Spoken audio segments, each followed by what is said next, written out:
En nuestros estudios estuvo en Buenos Aires, creo que se reunió con todos, me parece, por las fotos que vi. Está con nosotros el presidente del partido Felicidad, Mauro Sabadini, al que le damos los buenos días. ¿Cómo está, Mauro? Bienvenido de Buena Fuente. Gracias, Marcela, muy buenos días y un cordial saludo a toda la audiencia. ¿Con quién estuvo en Buenos Aires? Estuvimos con dos gobernadores, el gobernador de la provincia de Buenos Aires, Axel Kicillof, con el gobernador de la provincia de Chaco, Jorge Capitanich. Tuvimos reuniones con los diputados nacionales Leandro Santoro y Victoria Tolosa Paz.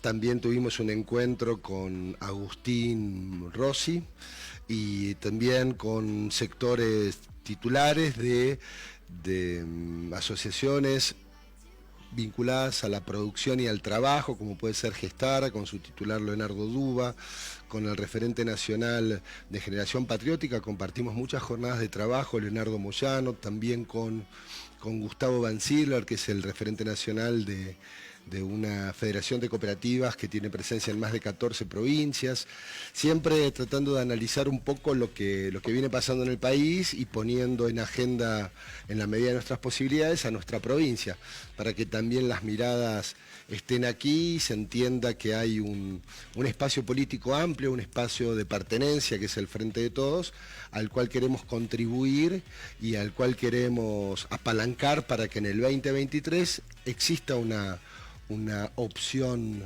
electoral que seduzca, como lo hemos hecho en el 2019, a las grandes mayorías para poder continuar gobernando con un proyecto que ponga en el centro al ser humano, a la persona y a sus problemas. De entrada estuvo con dos presidenciables, por lo menos así lo veo yo, ¿no? Axel Kicillof y el Chivo Rossi. Sí, así es, y también allí hablaban del gobernador de Chaco como presidenciable. Hemos compartido con ellos reuniones de trabajo muy intensas, muy fecundas. Lo que nos sorprendió es que más allá de este diagnóstico, que ya digamos también es de pleno conocimiento por la opinión pública, de las diferencias que tuvimos al interior del Frente de Todos, hay una profunda vocación por recomponer de manera veloz las relaciones hacia el interior del Frente y por supuesto de llegar con mucha fuerza al 2023. Ahora, justamente usted me dice, queremos seducir a la mayor cantidad de gente, como lo hicimos la vez pasada, para ganar la presidencia de nuevo, pero no se están seduciendo ni entre ustedes. ¿Qué es lo que pasa? Hemos empezado ya. ¿Han empezado? Se están matando. ¿Qué es lo que pasa? Porque, y lo decíamos antes de empezar el aire, ¿cómo puede ser que al presidente Alberto Fernández lo tengan que sostener en el Congreso el Juntos por el Cambio? Ha sido una situación, ¿no?, puntual, digamos, tomemos ese episodio como la excepción que valida la regla. A partir de allí nos hemos visto obligados y obligadas a sentarnos, a conversar. Por supuesto lo están haciendo las máximas autoridades del Frente de Todo esta tarea y confiamos en que ya no será necesario para ninguna medida que tenga que ver con aquella plataforma que en el 2019 compartimos con la ciudadanía, ningún acompañamiento de fuerzas ajenas al Frente de Todos. Es decir, la situación puntual con el Fondo Monetario Internacional, para que quienes nos están mirando y escuchando quizás puedan comprenderlos de otra óptica, es como si uno llegara a su casa y se encuentra con la casa hipotecada, sin haberla hipotecado uno mismo, y tiene que empezar a pagar cuotas imposibles de pagar el día lunes. Ante esta situación, si uno no paga o uno no se sienta a negociar con el banco la hipoteca que ha tomado alguien en nombre propio, lo que va a suceder que a partir Estamos hablando del fondo. Exactamente, lo que va a suceder es que a partir del lunes nuestra casa sea tomada por el banco por incumplimiento del pago de nuestra hipoteca. Lo que ha sucedido acá de manera, si me permiten esta comparación un poco llana, es algo parecido. Entonces se ha logrado una oportunidad de renegociación que habilita al gobierno nacional a iniciar los pagos a partir del año 2024.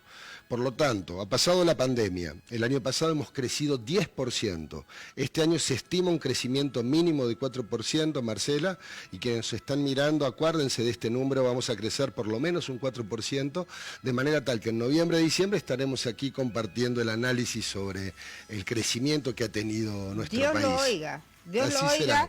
porque si crece el país, crecemos todos, ¿no? Así es. Le decimos a la audiencia, está sentado acá con nosotros en nuestros estudios Mauro Sabadini, él es titular del partido Felicidad. Lo que quieran mandar mensajes, audios y demás, ¿a dónde lo pueden hacer, Itatí?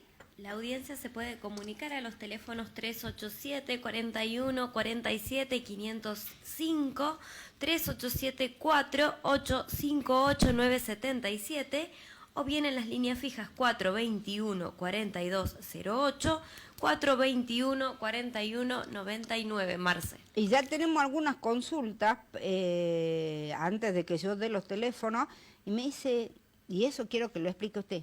Partido Felicidad, perdón Marcela, buen día, dice, ¿cómo el tema, Mauro, de el nombre del partido? Qué bueno, agradecemos a la oyente o al oyente que ha enviado ese mensaje. Por la foto, un varón, porque Genial. una foto de WhatsApp es un varón. Muchísimas gracias por la pregunta.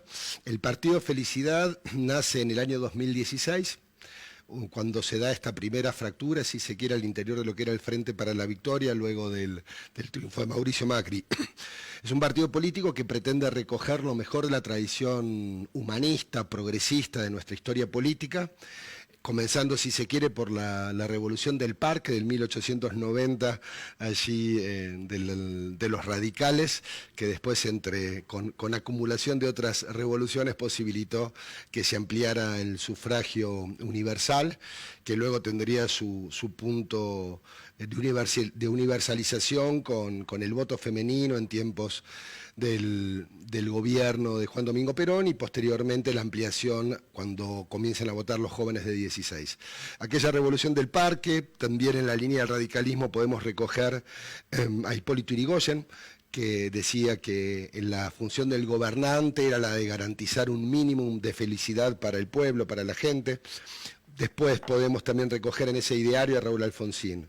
Por supuesto, toda la tradición socialista que se inicia a fines del siglo XIX en nuestro país, sobre todo también la de los movimientos feministas que se encarnan en aquella época y que son quienes han posibilitado hoy vivir la revolución más lúcida de nuestro tiempo, que es la revolución por la igualdad que impulsan las mujeres en nuestro país y en muchos otros lugares del mundo.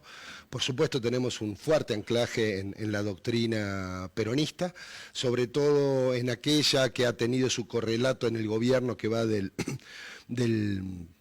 46 al 55. También tenemos, cómo no decirlo, una referencia en algunas encíclicas del Papa Francisco, en particular la Laudato Si, que cuida el ambiente, a la persona y al ambiente, a la casa común, y la Fratelli Tutti, que pone sobre la mesa esta necesidad de que los seres humanos vivamos en hermandad, en solidaridad y reciprocidad de valores. Y por supuesto en el kirchnerismo, que tuvo su momento bisagra en el año 2003 y que permitió que se recuperara la confianza en la política. Desde el Partido Felicidad entendemos que la política es la actividad humana orientada al bien común y que el fin último que persigue es la felicidad del pueblo, de la gente, la felicidad de todas y todos nosotros. Entendemos que para lograr eso, aquellos que decidimos optar por la vida política, lo tenemos que hacer desde una profunda vocación de servicio, entendiendo que nuestra labor tiene que ver exclusivamente con los demás. Usted sabe que la felicidad empieza por la panza. Así es. Porque si uno no tiene que comer, es imposible que sea feliz. Y una de las grandes preocupaciones en estos momentos es la inflación, porque los sueldos no suben y las cosas suben prácticamente todos los días. ¿Cómo va a solucionar el gobierno nacional esto? Porque el otro día lo escuchaba Alberto Fernández de que decía, me preocupa la inflación, pero la inflación no le tiene que preocupar a él tiene que solucionar la inflación porque para eso lo eligió la gente, ¿no? Así es el principal desafío que tiene nuestro gobierno. ¿Cómo se lo puede hacer? ¿Qué se puede hacer al respecto? Las medidas seguramente serán anunciadas por el presidente de la Nación o por sus funcionarios en las próximas semanas, pero ha quedado claro en todas las reuniones que hemos mantenido que sin duda alguna ese es el problema principal a resolver. No podemos vivir con niveles de inflación como los que dejó Mauricio Macri, que son los niveles que tenemos actualmente, y es necesario que nuestro gobierno se ocupe de dar una respuesta clara y categórica. En ese sentido, estamos expectantes a las medidas que se puedan tomar y a que se pueda de manera inmediata, en términos, hemos conversado mucho en Buenos Aires con relación a que se necesitan algunas medidas de shock. Claro. Algunas medidas que permiten poner un freno, evitar el gradualismo, porque va a ser difícil con los índices que hemos tenido en los 3 primeros meses del año, si continuamos de esa manera, estar por debajo del número del año pasado, que estuvo en un 51%. La semana pasada nosotros publicamos las manifestaciones de la gente del campo. Ahora, toda esa gente, todos esos diputados, todos esos representantes del pueblo que tuvieron con la gente del campo, yo no los vi nunca manifestar en contra de las medidas de Mauricio Macri, por ejemplo, cuando también teníamos muchos problemas económicos, ¿no? Así es. Desde el Partido Felicidad tenemos una serie de máximas. Una de ellas es que no es posible ninguna satisfacción ni felicidad individual que no incluya en sí, al menos virtualmente, la satisfacción y felicidad de la sociedad entera. Es decir, no hay posibilidad de que ninguno de nosotros y de nosotras nos podamos salvar, como se dice vulgarmente, de manera individual, sin que de algún modo estén involucrados el resto de las personas con las cuales compartimos comunidad, con las cuales compartimos sociedad. En este sentido, hay algunas manifestaciones de algunos sectores que pretenden apropiarse de una renta extraordinaria que no les corresponde. Y hay también algunos factores de poder, en algunos casos medios de comunicación, que también contribuyen a instalar esta mirada. Del mismo modo que se ha hecho con el tema de la deuda. Hubo un proyecto que se presentó en el Senado, más allá de su viabilidad o no, pero es simbólico y es importante tenerlo presente, que dice que las personas que han fugado dinero, las personas que han estafado al país, las personas que han escondido su dinero en el exterior de manera ilegal o recurriendo a ciertos intersticios que deja la ley, deban pagar un impuesto, una tasa, una multa, si se quiere, para contribuir al pago de la deuda externa. Es decir, es una obviedad que si hay personas que estafaron al país, que son delincuentes, y que su delito estuvo relacionado con la acumulación de dinero, el Estado, a través del gobierno, le exija que restituyan parte de ese dinero y que eso se utilice para pagar, por ejemplo, compromisos de deuda. Ahora bien, del mismo modo, que es una cosa absolutamente de sentido común. Lo que pasa es que los que no quieren que esto sea así es porque los amigos de ellos están ahí, exactamente, o los familiares también. Exactamente, y un pequeño sector del campo, un ínfimo sector del campo, tiene la misma lógica para defender falsos derechos y falsas libertades, olvidándose seguramente de cuáles son las obligaciones que también tenemos cada uno de los ciudadanos al vivir en sociedad y que están claramente expresadas en nuestra Constitución Nacional y en las constituciones provinciales. Entonces, algunos reclamos del campo son absolutamente infundados. El problema es que generan un mensaje en el cual se produce cierta empatía por parte de la opinión pública que nos lleva muchas veces a equivocarnos y a pensar que hay fundamentos para ese reclamo.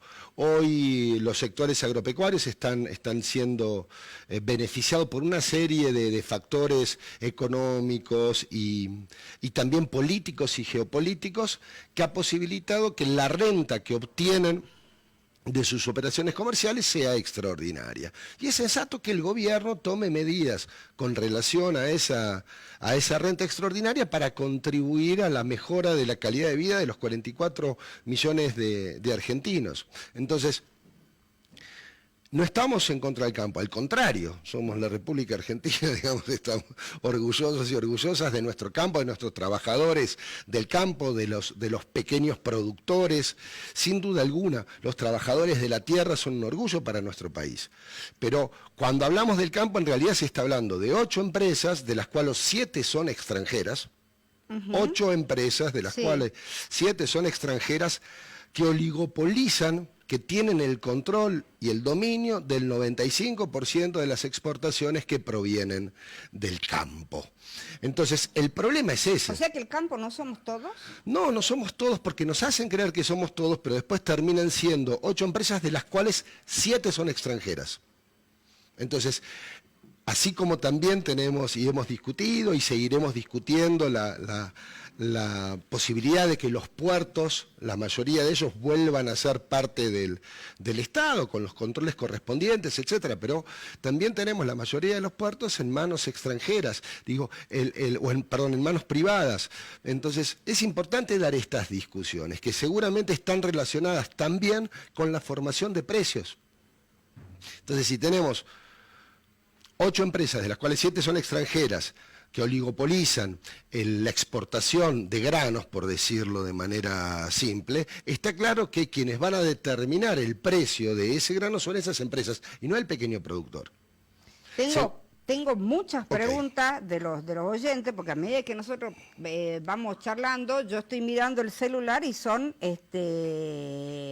algunas preguntas, ¿no? Con mucho gusto. Y otras opiniones también. Le acabo de mandar 2 audios a los operadores que me avisen cuando estén listos, si se animan, ¿no? Porque acá ponemos todo y decimos de todo. Para eso estamos los políticos y las políticas. Se clavó la imagen, pero creo que el audio está bien. Que me informen, el audio está bien, ¿no?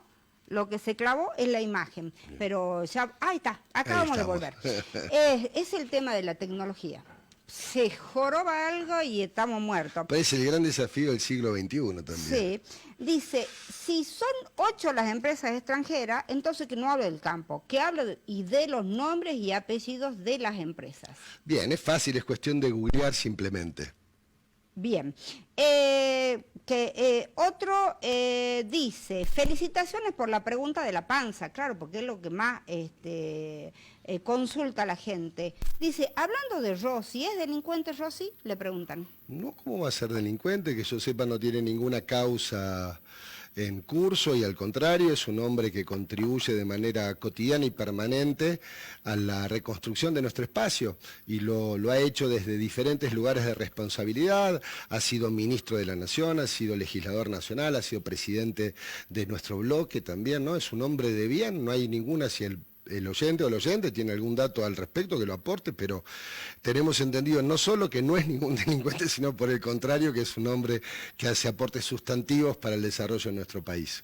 Le preguntan si su partido es de izquierda, de derecha, de centro o qué. Si tenemos que definirlo en función de la pregunta del oyente, podemos decir que es un partido de centro-izquierda. Porque recogemos, digamos, posiciones de centro, digamos, hasta posiciones más hacia la izquierda en nuestro espacio. Pero es una categoría también perimida ya hablar de centros, izquierdas y derechas.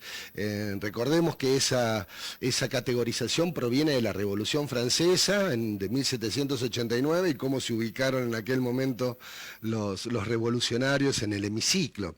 Entonces, hoy, en el siglo XXI, nosotros entendemos ya que no hay una categorización que permita entender una fuerza política desde ese lugar. Somos una fuerza humanista, fundamentalmente, somos una fuerza humanista, somos una fuerza que entiende que es necesario desde el Estado y desde los gobiernos de turno, generar condiciones de equidad, de inclusión, de desarrollo, proteger el ambiente, pero al mismo tiempo que se protege la vida de los hombres y de las mujeres que habitamos esta tierra. Me preguntan, ¿son de Alberto o de Cristina en esta pelea del frente? Somos del frente de todos. Nosotros somos parte del espacio político que llegó al gobierno en el 2019.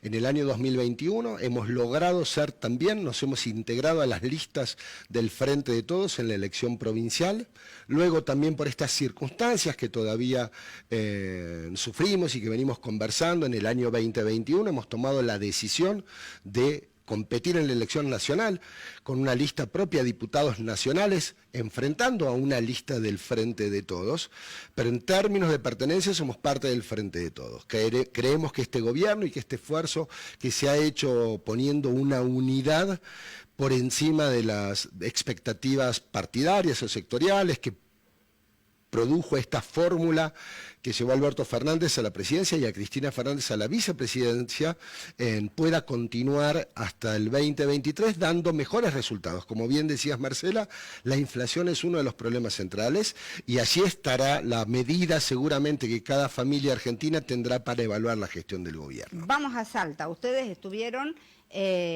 como dice, con otra lista a diputados nacionales. Así es. En Salta, para las provinciales, hasta ahora se estima que no va a haber paso. Por lo menos esa es la intención del gobierno provincial. ¿Cuál es su opinión al respecto? Que nosotros tenemos, quizás este elemento permita entender a la audiencia en qué lugar estamos. Nosotros somos opositores al gobierno del gobernador Gustavo Sáenz. Pero no somos opositores ni a su persona, ni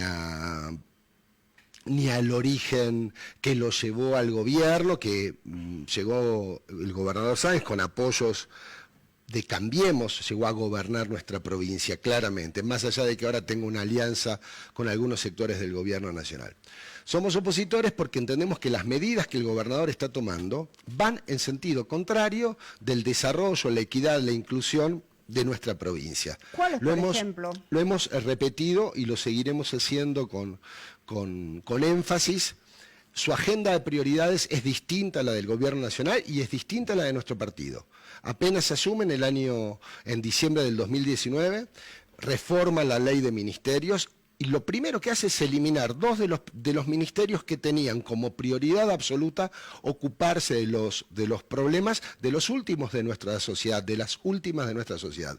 Desarma el Ministerio de Primera Infancia y desarma el Ministerio de Asuntos Indígenas. El Ministerio de Primera Infancia, por ejemplo, tenía muchas denuncias. Es posible. Denuncias que todavía no han sido resueltas, ¿no? Todas las denuncias deben investigarse. Y si algunos ministerios de gobiernos anteriores han funcionado mal, tenemos que también emitir una crítica sobre eso. Ahora, eso no quita que cuando uno arma su ministerio, pone en prioridad los temas de los que se va a ocupar. Entonces, si yo le quito prioridad a asuntos indígenas, le quito prioridad a primera infancia, significa que los niños, las niñas y las comunidades indígenas de nuestra provincia, que es además la que tiene la mayor cantidad de etnias presentes y activas, no son una prioridad para el gobierno de Sáenz. No solo eso, sino que además durante los 2 primeros años de su gobierno, en el siglo XXI, en la República Argentina, acabamos de conmemorar 40 años de la gesta de Malvinas, tuvo como ministro de Seguridad a un militar retirado negacionista. 2 años, ya ha pasado más de la mitad del mandato del gobernador Sáenz. Al frente del Ministerio de Producción tiene al expresidente del PRO, del partido de Mauricio Macri. Él ha hecho lo mismo gobierna como gobernó el país Mauricio Macri. Eso es lo que hace el gobernador Sáenz. Y nosotros vamos absolutamente en sentido opuesto. Para nosotros la prioridad son las desigualdades. Creemos que la desigualdad es la causa y consecuencia del fracaso de nuestro sistema político. La desigualdad hoy pone en las pantallas de nuestros televisores, en nuestras radios, que más del 50% de los niños y niñas de nuestra provincia son pobres. Tenemos comunidades indígenas sumidas en la indigencia, lo que sufren nuestras mujeres en toda la provincia y en todo el país, pero en particular en nuestro norte provincial. De los 3 primeros femicidios trágicos de este año, 2 corresponden a niñas huichí, a mujeres huichí.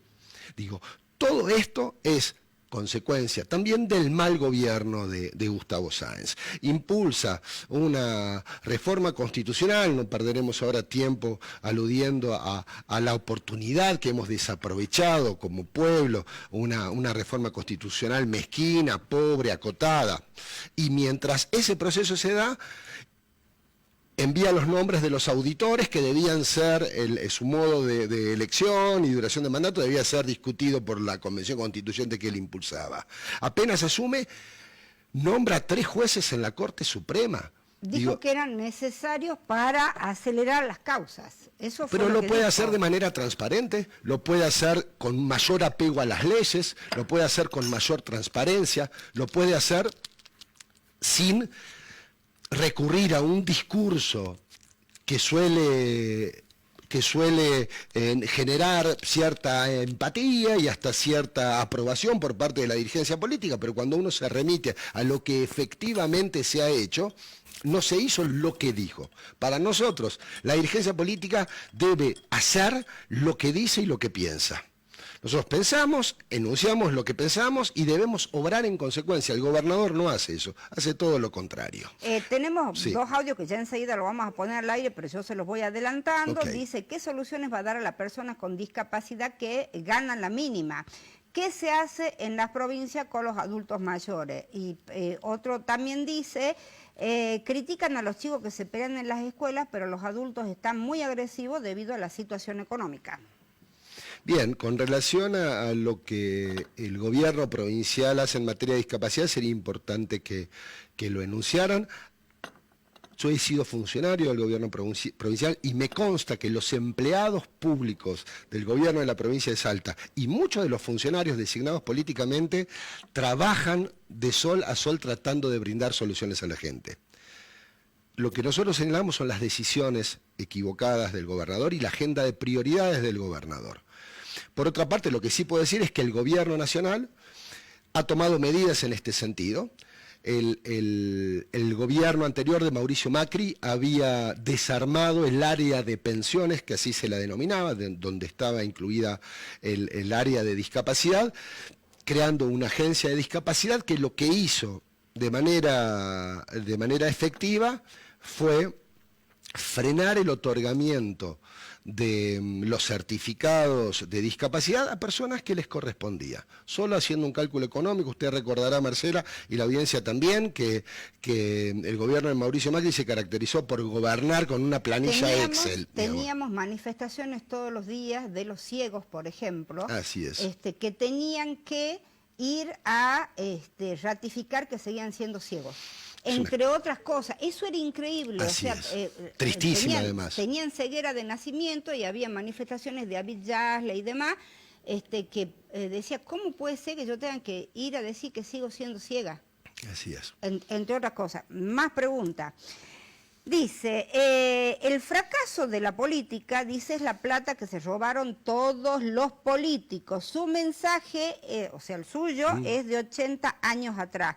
Y otro me dice y pregunta, ¿qué pasa cuando un político miente? No hay condena y eso preocupa a la gente. Debería haber condena. Empiezo por el segundo comentario. Debería haber condena. Los medios de comunicación deberían contribuir. Sé que muchos lo hacen. El caso suyo, Marcela, es un caso positivo en este sentido, denunciando de manera permanente las irregularidades que se dan en el mundo de la política. Pero debería haber condenas más severas.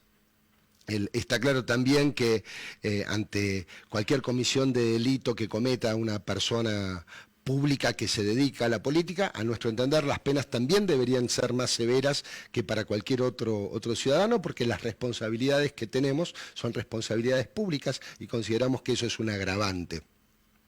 Por otra parte, con relación al mensaje referido a 80 años atrás, nosotros entendemos que no, creemos que tenemos un mensaje del siglo XXI, creemos que nuestra agenda política implica abocarnos de manera inmediata a una profunda reforma educativa, cosa que tampoco ha hecho el gobierno de nuestra provincia. Los 2 años de pandemia o el año y medio de pandemia más severo pudo haber contribuido para que los equipos de planificación pensaran reformas profundas y no se ha hecho ninguna en nuestra provincia. Nosotros entendemos que sí, que nuestra educación ha sido pensada en el siglo XIX, que todavía tenemos docentes mayormente formados en el siglo XX con alumnado del siglo XXI. Entonces es necesario generar un proceso de reflexión. Hay muchísimas docentes y docentes que vienen trabajando en este sentido. También hay muchos padres que vienen... Hablando de los docentes, sí. ¿Cómo le cayó la medida de ayer?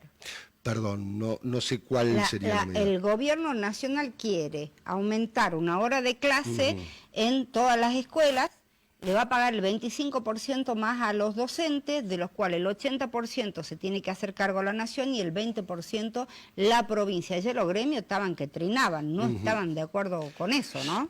Creo que además es una medida tomada a un mes de empezar las clases. Creo, no estaba al corriente de la medida. Es de ayer a la tarde. Bien. Usted venía en el avión, calculo. Sí, estaba en el avión cuando tiraron la medida y yo lo agarro tempranito. Lo que sí puedo decir al respecto es que es necesaria una reforma educativa profunda, que esa reforma se hace con la comunidad educativa toda, con los docentes, con las autoridades políticas, con los padres y las madres, con con todos aquellos que tienen que ver con el quehacer cotidiano de nuestra educación. Una medida de ese tipo, la incorporación de 1 hora, en opinión mía, no sé cuál ha sido el proceso, me parece que es una medida que podría ser positiva siempre y cuando haya sido conversada con los gremios. No se habló con nadie, se le tiró ayer y están todos como son locos. Los modos, el modo es equivocado, pero en nuestro entender nosotros pensamos y trabajamos para que haya una jornada educativa extendida. Creemos que los niños y las niñas tienen que pasar más tiempo en las escuelas, que las escuelas tienen que adaptarse a las necesidades. Para eso también le tienen que dar de comer en las escuelas, y hay un problema hasta con la copa de leche. Acá nos decía, por ejemplo, sí, déjeme que lo busque, porque tengo un montón de mensajes, por suerte los oyentes y televidentes me vuelven más loca de lo que ya soy, pero tengo muchos mensajes y acá, deme un tiempito que le busco uno que me mandaron con respecto a la copa de leche. En este caso es la copa de leche de Cerrillo. El señor Tomás de Cerrillo dice: en la escuela Gobernador Manuel Solá de Cerrillo recién reciben el té y medio pan francés y desde el año pasado no toman leche. ¿Cómo podemos tener una jornada extensiva si no les damos de comer a los chicos a la escuela? Porque está fallando este gobierno, porque el gobierno, lamentablemente, que hemos elegido para gobernar hasta el 2023 en nuestra provincia, no tiene como prioridad la educación. Le doy un ejemplo. En la conversación con el gobernador de la provincia de Buenos Aires, con Axel Kicillof, hablamos sobre las juventudes, porque es un tema que nos obliga a pensar el futuro de nuestra patria, más allá de que suene a frase hecha, está puesto en nuestros jóvenes, en nuestras jóvenes, en nuestros niños y en nuestras niñas. Bueno, ¿sabe qué medida tiene la provincia de Buenos Aires? ¿Qué medida? Cada vez que un joven termina la secundaria, el gobierno de la provincia, en reconocimiento a ese esfuerzo, le entrega una computadora. Ah, bueno. Cuando se gradúa, cuando termina la secundaria, para que pueda continuar con su vida laboral o con su vida estudiantil, con una herramienta que genera igualdad de acceso a conocimientos, a contenidos y al trabajo. Entonces, acá no tenemos, como bien dice el vecino de Cerrillo, ni siquiera la posibilidad de brindarles una copa de leche adecuada, con contenidos nutricionales adecuados, y en otras provincias de nuestro país se lo premia al joven que se esfuerza y que termina la secundaria con una computadora. Esas son las asimetrías. Rodríguez Larreta le quiere quitar los planes a todos aquellos que hagan manifestaciones. ¿Qué opina? Me parece que es un título para la tribuna. Los programas sociales y los planes sociales tienen lamentablemente un riguroso correlato en los padecimientos de nuestro pueblo, y es absolutamente malintencionado una afirmación de esas características. Debería explicar a qué plan se refiere. Porque además los planes los da el gobierno de la nación, él no los puede quitar. Sí, hay planes, fundamentalmente los otorga el gobierno nacional. Por supuesto que él no los puede quitar porque no es su competencia. Quizás podría quitar los planes que otorga el gobierno de la Ciudad de Buenos Aires. En esta campaña presidencialista que se anticipa demasiado, aparecen declaraciones irresponsables como este tipo. Entonces hoy el derecho a la protesta yo he sido víctima, entre comillas, de la mayoría de los cortes que se han sucedido en Capital Federal, porque llegaba tarde a las reuniones o tenía imposibilidad para cumplir con mi agenda. No obstante eso, entiendo que todas las personas que estaban reclamando y cortando calles, la avenida 9 de Julio, etcétera, lo hacían en función de visibilizar un padecimiento, un problema que están sufriendo. Entonces lo que tiene que hacer el gobierno es tomar nota del problema y encontrar mecanismos de diálogo para tratar de dar por lo menos una respuesta y en el mejor de los casos una solución. Así como cuando cortan la ruta algunas personas, pocas personas, o así como cuando cortan la calle algunas otras pocas personas, tenemos que entender cuál es la razón del reclamo. Y la responsabilidad de los gobernantes es tratar de brindar respuestas y soluciones. No denunciar al vecino o a la vecina o al ciudadano que tiene un problema. Eso no quita que no tiene que haber orden. Por supuesto que tiene que haber orden, por supuesto que el corte de la 9 de julio se estaba extendiendo más de lo habitual y el reclamo ya había llegado a todos los medios de comunicación y por lo tanto las autoridades políticas se sentaron con quienes estaban manifestando para expresarle esto, que la finalidad de una protesta es esa, que los objetivos habían sido alcanzados y que ahora se entraba en una etapa de diálogo. Doy un ejemplo. Larreta dice que hay que suspender los planes. Sí. El gobierno de Mauricio Macri duplicó los planes sociales destinados a las poblaciones más vulnerables. El país quedó con 700.000 planes sociales de, digamos, distribución directa de ingresos monetarios a personas. 700.000 dejó el gobierno de Mauricio Macri. Es el doble de lo que había dejado el gobierno de Cristina Fernández de Kirchner en el año 2015. Hoy, naturalmente, ese número se incrementó y estamos en torno al 1,000,000 y piquito de programas sociales. Pero eso tiene una fundamentación, 1 año y medio de pandemia.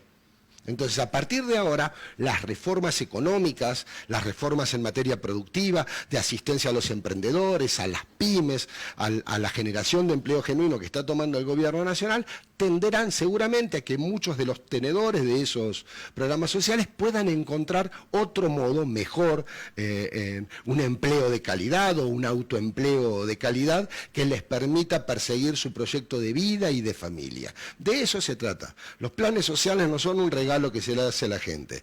Los planes sociales son una medida que se toma en situación de extrema emergencia para paliar las necesidades básicas de aquellos que no pueden satisfacerlas.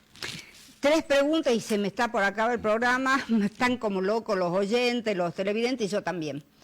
Elecciones provinciales, ¿van a ser en marzo o abril? ¿Se están preparando? ¿Cómo se están preparando? Bien, sí, mucho, y volvemos